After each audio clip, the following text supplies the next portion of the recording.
So the first thing I actually want to do is to thank my co-conspirator and collaborator, Darnisha Slade.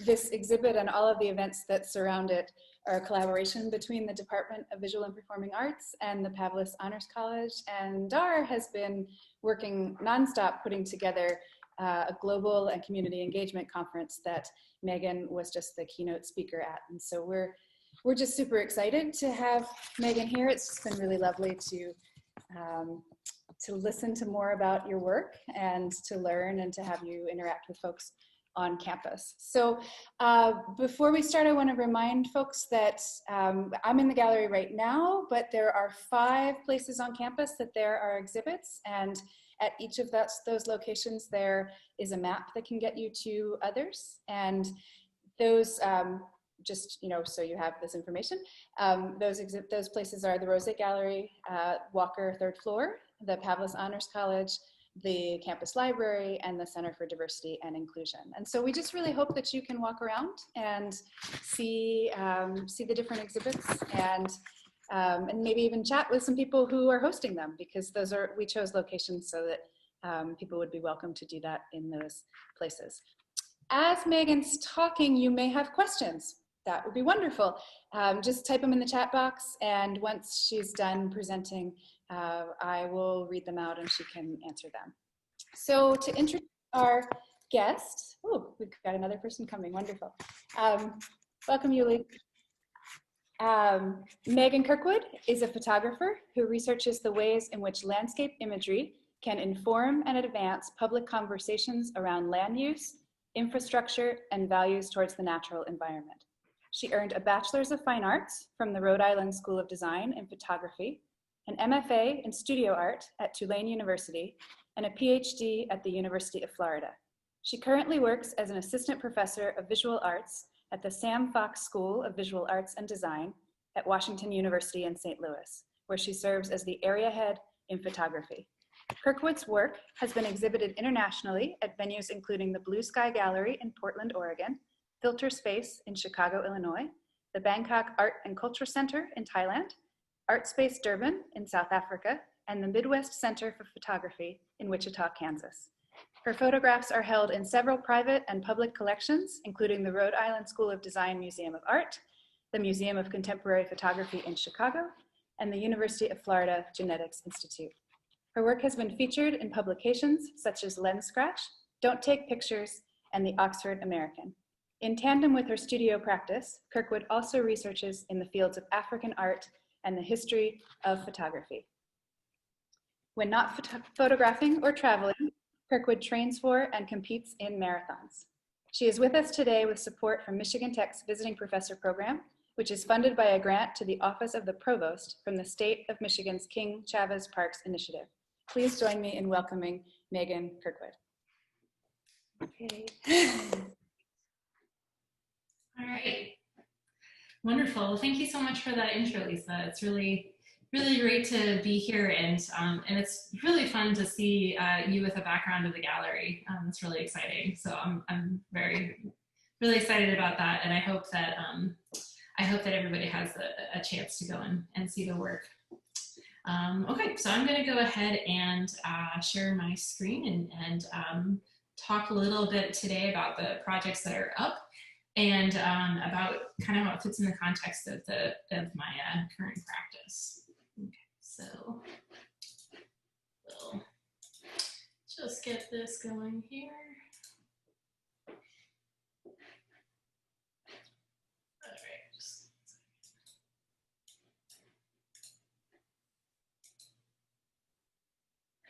okay.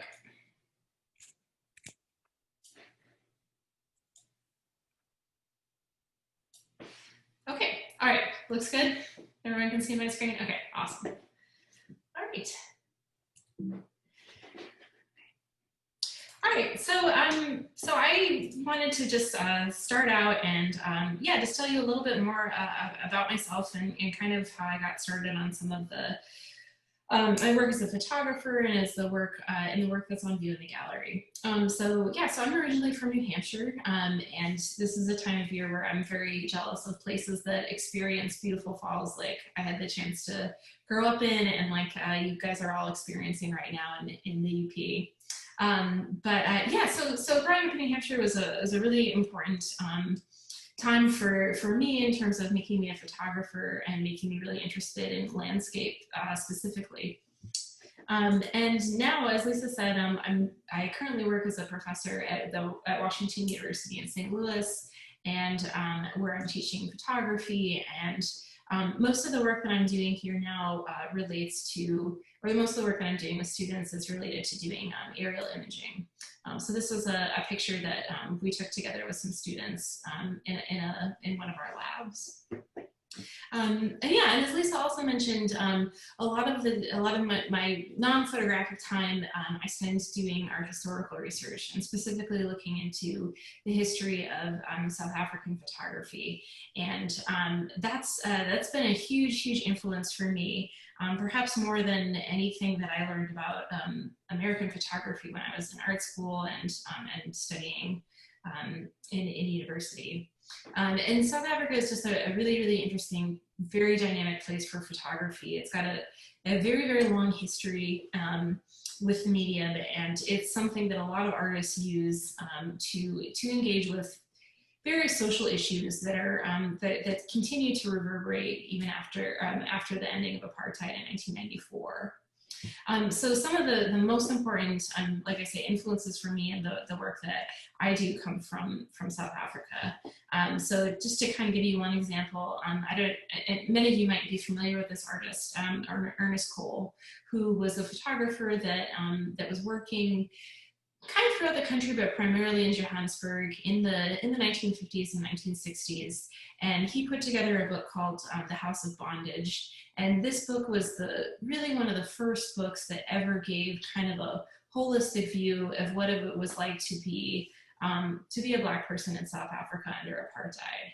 So his goal was something that we would describe as like a humanistic documentary. Like, he didn't want to show like people suffering per se, but he really wanted to kind of show like the small things that would make life difficult for Black South Africans. And so he had all these ways of photographing, some very clandestine. So he got arrested a couple times and was able to sneak a camera in. Other times he was just kind of another person in the crowd. And he really tried to represent all sorts of people from different walks of life. And he was a very influential photographer in South Africa, and was an important mentor through his work through a number of artists who were very active in the 1970s and 80s doing social documentary work. So artists such as Cedric Nunn, and then Santu Mofokeng. And again, some of these names might be familiar to some of you, but these were some of the first photographers that I ever really studied in any depth. And they, for me, were really important because they made me think that the medium of photography could do something, could contribute to society and social dialogue, and help change the way people saw issues through a much more kind of a nuanced, in-depth way. So most of the work that I've been doing in my career, both in school and professionally, has been some form of kind of long-term project, and long-term projects that concentrate on some aspect of the documentary question. So just to kind of give you an example of that, the one project that I've been working on for about 10 years is a documentary of a small area in Chaminade, Louisiana, that was really negatively impacted from the 2005 Hurricane Katrina. And what I wanted to do with this, or what I started to do with this project, was just to photograph this one neighborhood that had a really high density of rental units. And these rental units, were populated by people who were working in New Orleans, but many of whom didn't really have didn't have a way necessarily to take part in any of the social programs that were helping people rebuild, to replace their things, to to kind of start their lives over in the community. So I got interested in these places that just kind of got left, and to think about the people that had been there. So so this project kind of started out just doing various documentary images of what had been left behind, and then as things got cleaned up over the years, what did that space look like? Like kind of who was, somebody was still mowing it and taking care of it. Things were growing back in different places, but it wasn't, it wasn't really something you could say was rehabilitated. So it was just interesting to me to think about a very broad issue, which was the aftermath of one of the worst hurricanes the U.S. has ever experienced, and to think about how it kind of reverberated out and has all these ripples that continue to influence spaces and how people interact with them, even 10 years, 15 years now, then after the storm. And the other big kind of focus of my work right now, as Lisa mentioned, is a focus on infrastructure. I get really interested in infrastructure just because it's this thing that is almost like so boring that people sort of don't always pay attention to it, and the enormous impact it has on people's lives. For the past, before I moved to St. Louis, I was living in Fargo, North Dakota, and that was an area of the country that was very, very impacted by an oil boom and by developments in hydraulic fracturing and specifically horizontal drilling technology, and the construction of major new pipelines and other infrastructure to transport the oil resources that were suddenly accessible to a broader audience, or excuse me, to a broader set of refineries and to consumers. And so through this work that I was doing in the oil region in North Dakota, I got very interested in just how the rapid construction of new energy plants, of like new housing settlements, and then of course the construction of the Dakota Access Pipeline in North Dakota specifically, but then also in the three other states that it crosses. I just got very interested in kind of how all these pieces fit together, and how you could have something so big like this in the middle of the country that so few people would ever really interact with, directly, but who would have some kind of connection to through the energy that we all use. And so so I decided that I was going to do a long-term documentary project about this pipeline, and specifically the landscapes that surround it and that are impacted by it. And so so over the course of 4 years, I've been driving sections of the pipeline and trying to just focus on what the landscapes look like, what the communities surrounding it look like, and also kind of what the lingering effects are. So again, that's the focus through a number of projects that I'm doing, is to kind of think about maybe what are the things that long after these things fade from headlines continue to reverberate for people that live in these in a given landscape. So so I've been using some aerial imaging just to find places where the pipeline is still shaping the land, even 4 years after it's put in. And these images for me are important because, again, they kind of show this little shadow of something that we don't even see anymore, but that continues to have an impact on on the farmers and the land that they're growing in. And then so my look at infrastructure is something that's still ongoing, and the most recent work that I'm doing is related to orphan wells, and a huge number of just like well paths and oil heads and old oil infrastructure that gets put and constructed, and after a company will go bankrupt or something happens to them, that they just get to that gets just left behind. So I've been looking at specifically at this phenomena in northwestern Louisiana, and finding some of these wells that no longer are being used, but are still, again, continuing to shape the land and the landscape around them. So this has been this is a new project that I'm working on, but one that I hope to kind of keep thinking about, and how it relates to broader questions that we're talking about now in terms of land use, climate change, and human-shaped landscapes in general. So I'm just kind of sharing a couple of these projects to kind of give you a sense of things that I'm doing, and also to kind of set up maybe a little bit of contrast for the work that that's in the gallery. But that's also a project that's very, very near and dear to my heart, about Mongolia, and about specifically the capital city. This is a project, for those of you who haven't had a chance to see the gallery or read a lot about it, where I started photographing there in 2007, and returned there in 2017 to do kind of a follow-up and a second conversation with a set of images that I took a decade earlier.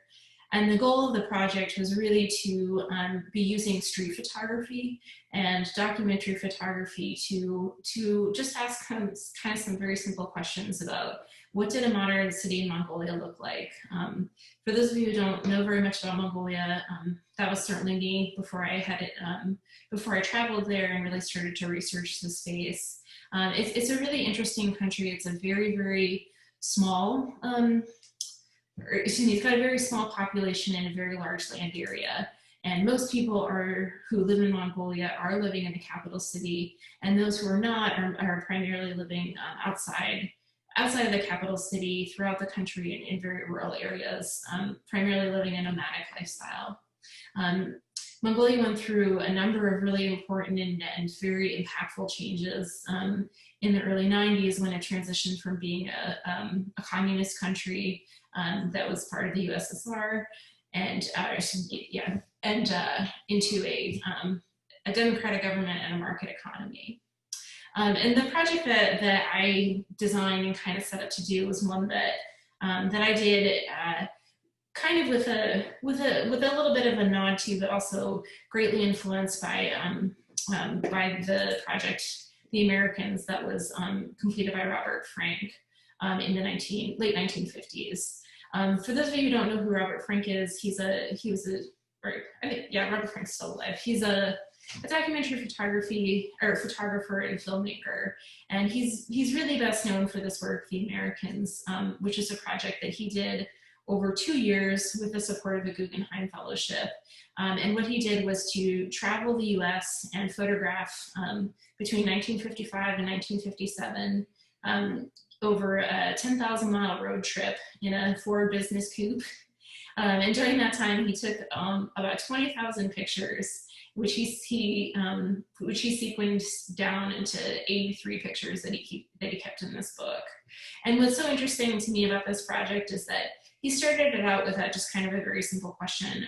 He was an immigrant to the U.S. He was a naturalized citizen, but he grew up in Switzerland. And one of the big goals that he had with this this project, was just to see what the country looked like, and specifically what it looked like to someone who was a naturalized citizen who belonged in the country, but also was something of a foreigner because he had grown up somewhere else. And so so it was this very, very extensive project, and this diagram here just kind of maps out some of the routes that he took. And the set of images that he came up with, that he edited down into the 83, are really pretty moving and very, very layered. And this is a body of work that a lot of people, or documentary photographers and photography students in the US, study to a pretty close degree, just because of all of the painstaking work that went into choosing the images that, from these 20,000 down to 83, studying how Robert Frank, developed themes within the work, and brought together this really diverse body of images from across the country to talk about a very broad subject, which was the American population. When he came out with this book, it actually he had to publish it first overseas because some people didn't think it was the most flattering picture of the U.S. But for him, for him, he felt it was a very honest portrayal of kind of the things that he was seeing throughout the country. And so I'll just show you some pictures from this, but. This is a book that he constructed in 4 sections, and each one of the sections begins with a picture of the American flag. And each section has this, different rhythm to it. So it's this interplay between motion and stasis, between presence and absence of people, of observers and those who are being observed. And he really tried very hard to explore all sections of the American people. So, people of different races, military and civilian, and people living in urban areas, rural areas, and various places that people would gather in drugstores and diners and city streets and funerals. And that's one of the reasons that the book has really lasted for so long and continued to influence so many generations of photographers after its publications. It's just that it's it managed to be this project that was about such a big topic that it could never fully be contained in a single, book of photographs, but that could, in its selection, in its editing, come to touch on so many different themes. But yeah, so this was a book that I first kind of encountered very early on in school, and it was just a really interesting and very, very important set of images for, for me to study as a photographer and to think about everything that it had meant for American photography, for documentary photography, and about what it showed as far as kind of the potential of the medium. So I just kind of wanted to give you a little bit of a sense of that. So obviously, in the short time that I was in Mongolia, I wasn't going to be able to do anything on the scale of what Robert Frank did in his work. But what I really admired again in Frank's work was this, that he kind of started out again just with this really honest question, which is just to kind of say, he wanted to see what the country looked like from the perspective that he brought to it. And at the same time, he felt a very serious and social obligation to be portraying the country in a way that felt real and representative. So he never confined himself to just one set of things that he was going to represent, and really tried to be attentive to all the different ways that society was animated throughout the country. And so that was again something that I wanted to do when I was working in Mongolia. And so the project that I ended up doing, really kind of started out with just that question. It was just to see what the city looks like and what it meant to be a modern city in Mongolia. Mongolia is a very, very beautiful country, and many people who have had the fortune to travel there have had the chance to go out and see things like the Gobi Desert, the incredible grasslands, the beautiful expanses of land that just really, really change you when you see them. But many people also only know Mongolia for those things, for those incredible vistas and landscapes and the wildlife community, some really, really strong traditions in falconry and very, very rich traditions from the country that that are traditional dress and what have you, things that are very, very, very central to Mongolian culture. But very few people know a lot about the main city and just what an incredible and dynamic place that it is. And given all of the changes that Mongolia has gone through in recent decades because of the transitions from being a communist country to being one that's operating as part of the global economy. There's been a lot of growing pains that have come with that, but also a lot of energy and a lot of drive and innovation and just energy. Other things that, that make Mongolia and Ulaanbaatar a really, really incredible place are just the population itself. Mongolia, the 36% of Mongolians are under the age of 18, and it's just a very young and vibrant city, and that's driven by this energy, this youthful energy of such a huge population under the age of 18. So what I was interested in, again, was just to start out and kind of challenge myself to be to experience the city and the space of the city by walking throughout in it, and trying to observe just what was happening in front of me and what was happening in front of what was starting to change and morph just right in front of my own eyes. So over a period of weeks while I was in Mongolia the first time in 2007, I would just spend the entire day just walking and visiting different parts of the city, traveling throughout different neighborhoods, spending time in the main thoroughfares that where a lot of people would kind of come together for recreation, just observing people moving around me, observing things that were happening. And again, the aim at the time was just to take pictures of everything and to not really try to edit out or try to control or really focus on building a narrative from what I was seeing. I wanted to again kind of take this nod from Robert Frank and really think about just getting being witness to all of these things that were happening, and to think at a later time a little bit more about how maybe all these pieces fit together. So it was a pretty big project at the time, and I didn't totally know what it was that I would do with it, or what the final result would be. But it was interesting to get back to the U.S. after working in Mongolia for that initial 6-week period, and to just kind of sort through and see the kinds of things that were coming to the fore. Different examples of tradition meeting modern day performances and settings. All of the different ways technologies kind of featured into the things that I was photographing, but the ways that people were moving throughout the city, just the traffic and the people that were they're moving in and out of it. I did spend some time in the countryside the first time that I was in Mongolia. I mean, not as much as I was in the main capital city, but that was an opportunity too, just to see and get a sense of what some of the communities were, that were outside of this main thoroughfare looks like, and what their lives were like too. So after I had kind of worked on this, I knew I really wanted to go back into, because so much of what I'd been seeing in Mongolia in the first trip there was just like how much stuff was changing, and it felt like the entire city was a construction site, and there was just stuff happening everywhere.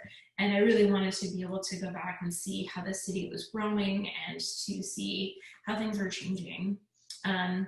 A lot of the city was growing in an informal way at the time in 2007, and that's something that's continuing today as a result of kind of this, again, this transition from a communist system to a market economy. That resulted in a lot more migration to the city and a very, very rapid growth in neighborhoods, and a lot of need for development of infrastructure and things that that wasn't necessarily able to keep pace with the ways that people were, the rate at which people were moving into the city. So I was interested just to see what how some of those growing pains associated with the city had developed and moved on, and that was a really important thing to me to, and again thinking about coming back to visit again in 2017. So in 2017 I went back for about the same period of time, and really just tried to do more or less the same thing, to just kind of spend the entire time walking throughout the city, speaking to people when I was able to. Most of the time I was by myself, so I wasn't working with a translator or you know, working with a specific contact. But again, really trying to use the street photography model where you're photographing things that are coming in front of you, and really trying to think about the interaction between people and the spaces that they're in. You're never really trying to think too much, again, about building a story or a narrative or imposing a perspective that you have about what you're seeing, as much as you are just trying to take stock of what's happening.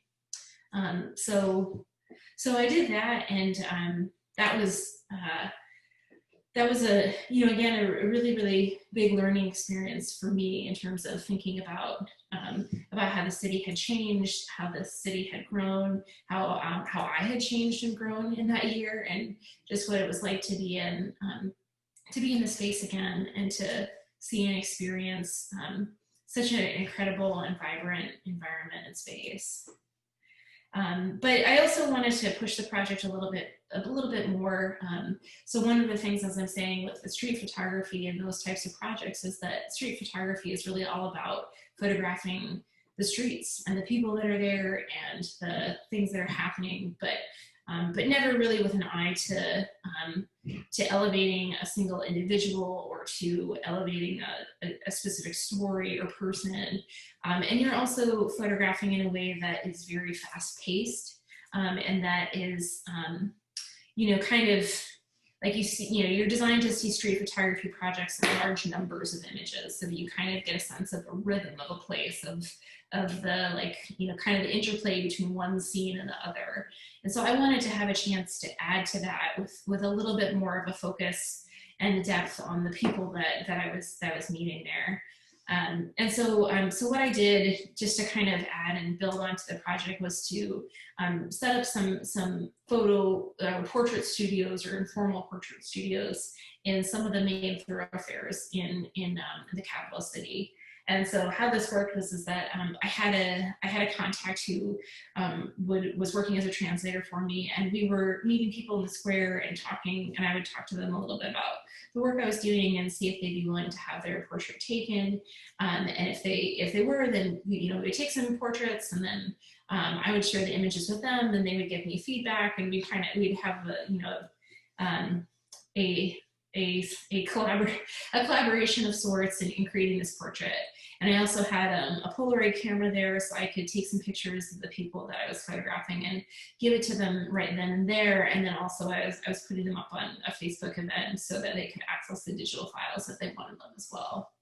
And that was a really different way to be working, kind of just stationary, in a much more like direct engagement with the people that I was photographing in the street photography setting.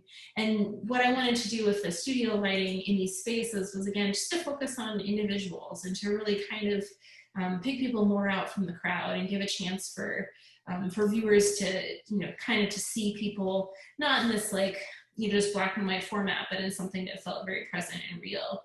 An advantage of doing black and white photography for things like a street photography project is that, again, it lets you kind of create this, rely a little bit more on form and content to create a rhythm and a pattern and a set of like themes between a large number of images. And it's more easy to do that in terms than with color photography. But the downside is that, black and white photography has very specific connotations of age, of things that are like more nostalgic or from a different era, or from they don't read like kind of the crisp present in the way that big color images do. So that was something that I wanted to be able to integrate a little bit more of that feeling into the series, and so these portraits were a way to do that. And if you're able to see these in the gallery, they're much bigger than the small black and white works. The small black and white works are all printed in the darkroom, so they're necessarily a little bit smaller than they would be if they were digital prints. But the portraits are designed to be bigger and to have just a different pace to them. So something that's a little slower and a little bit more contemplative, and that are designed to kind of bring the viewer in, and just to have a kind of a momentary encounter between the viewer and these people that are that are living halfway across the world. So yeah, so that's a big feature of the second half of this project, and one that that I felt very lucky to have been able to do while I was in there. So with that, I'm going to end and answer any questions that anybody might have. Megan, thank you so much. I just keep, every time I listen to you talk and see your images, I find another one that I'm like, oh, and I want to talk about that one. Oh, I want to talk about that one, because I've just been able to see more things over the past couple of lectures you've given. I'm going to remind folks that we're going to use the chat for questions. So, so if you have a question for Megan, just pop it in the chat, and I'll read that out to her, and we can have a conversation that way. And while we're waiting for people to jump in, I'm actually going to ask you to, something that keeps coming up for me is one of the first times that I met you, which now is years and years ago. I remember you explaining how you took images of the prairie, and what you really liked about taking images of the prairie, and what you were trying to do, because you said that many of the things that were valuable were things that we couldn't see. Those things were underground. And I just wonder how that perspective, or if that perspective, influences how you construct projects like this. Yeah, absolutely. Right, because it's like, yeah, right. So in some ways, like the actual like editing of images and preparing them and like sequencing and everything is just like this. It's this effort to chase this experience that you had in a moment, right?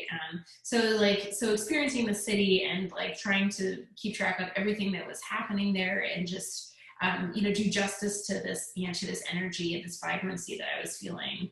That isn't something I would, even through film, I don't think I would be successful in really truly replicating.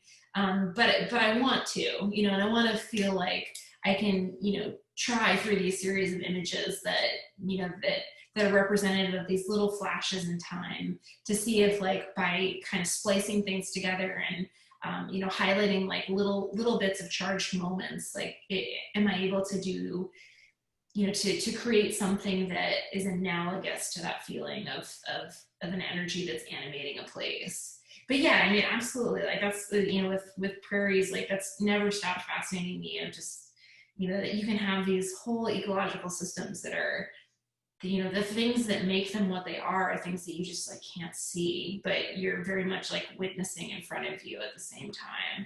And so it's this odd challenge, because photography is theoretically all about like visualizing the things that you're seeing and representing things in spaces, but we're like never really able to do it, but we can kind of, through editing and through our sequencing and presentations, like create something that's different that tries to get at that. And it's just this like elusive challenge that never stops being interesting to me.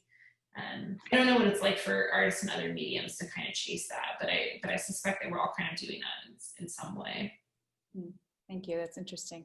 We have a question from Yulia. She says, hi, why did you choose Mongolia as opposed to other newly developing countries?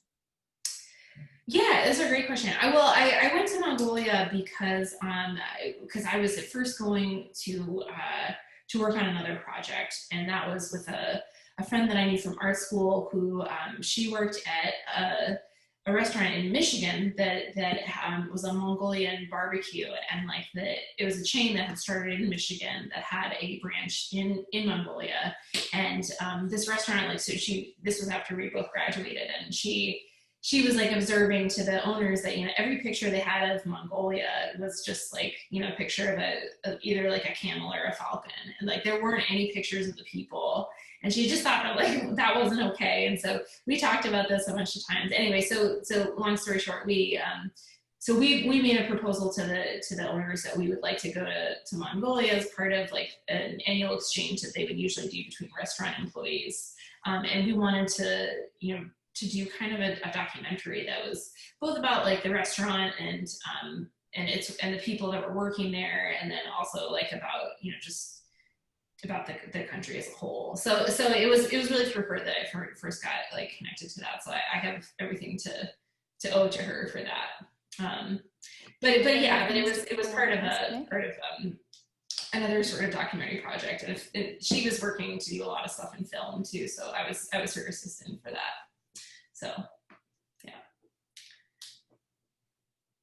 Thank you. Other questions for Megan? Ooh, I'm getting a message that my internet connection is unstable. So that happens sometimes in the gallery. So this is going to be weird, but I'm going to move us to a different location. How we doing? Is that better? Okay. Well, now we got a different view.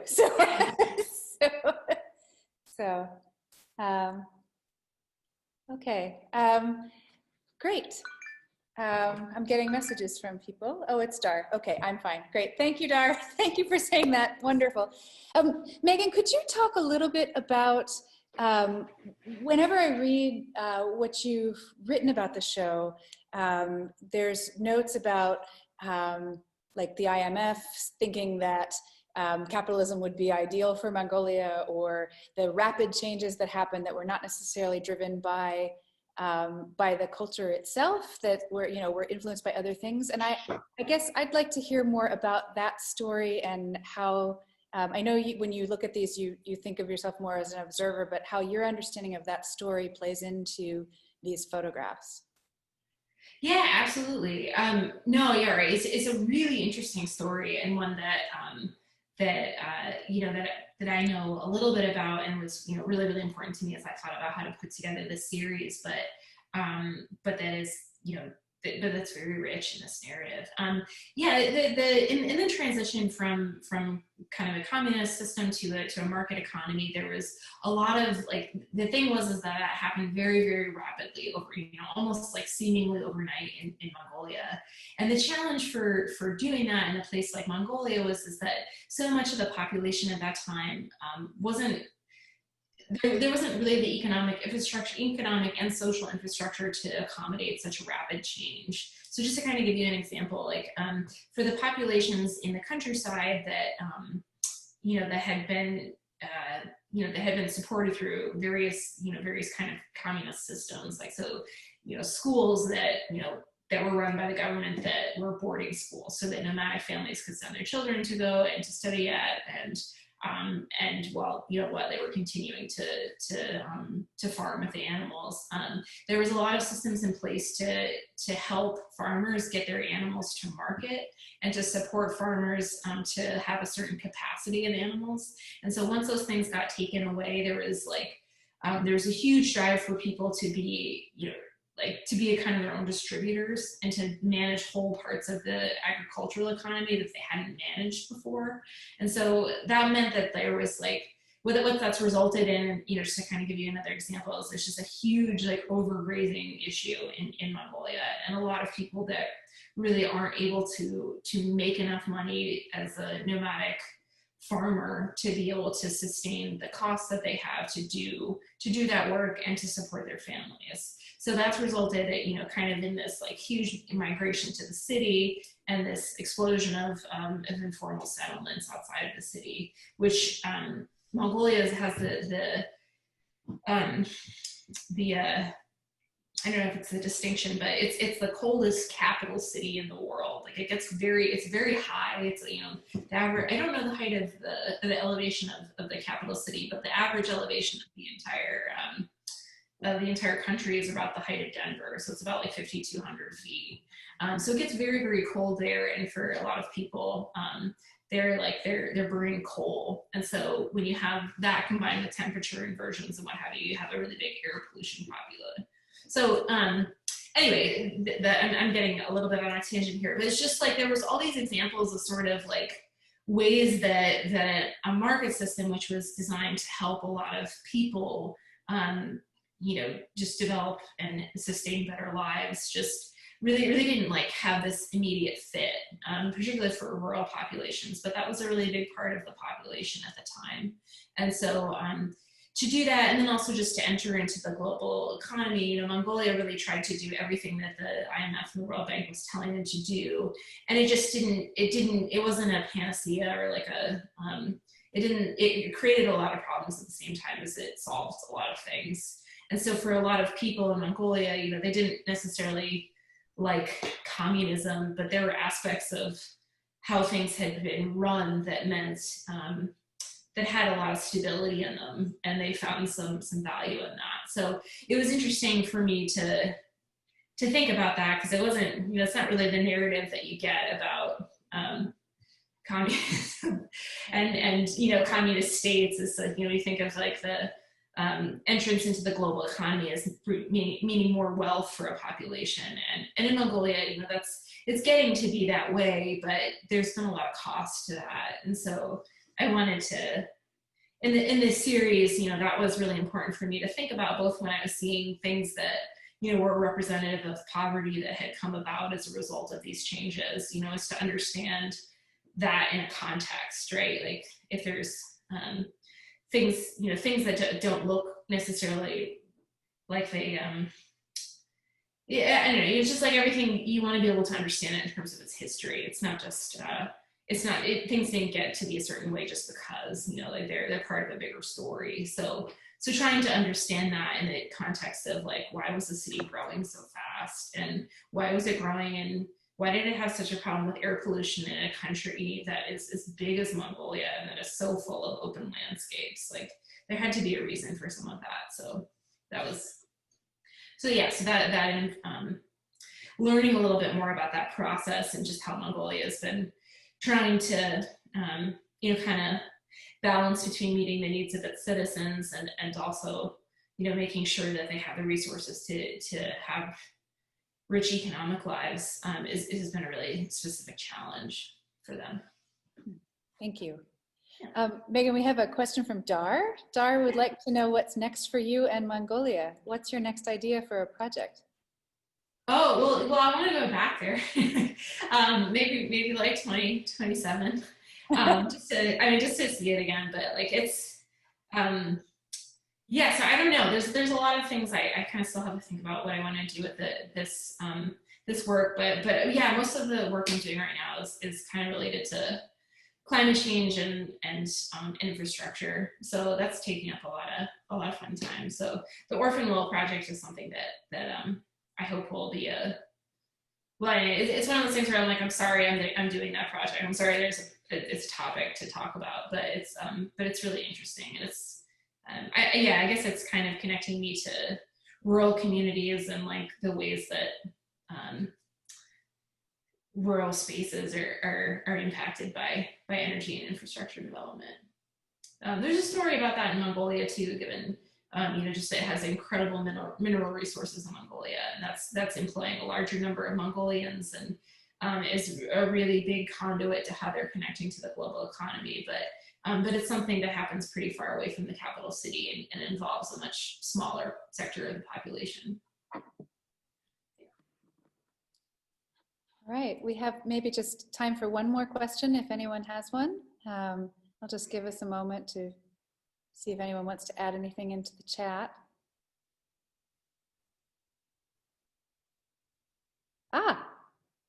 Dar asks, I noticed that many of the people in the images weren't smiling. What are your thoughts about that?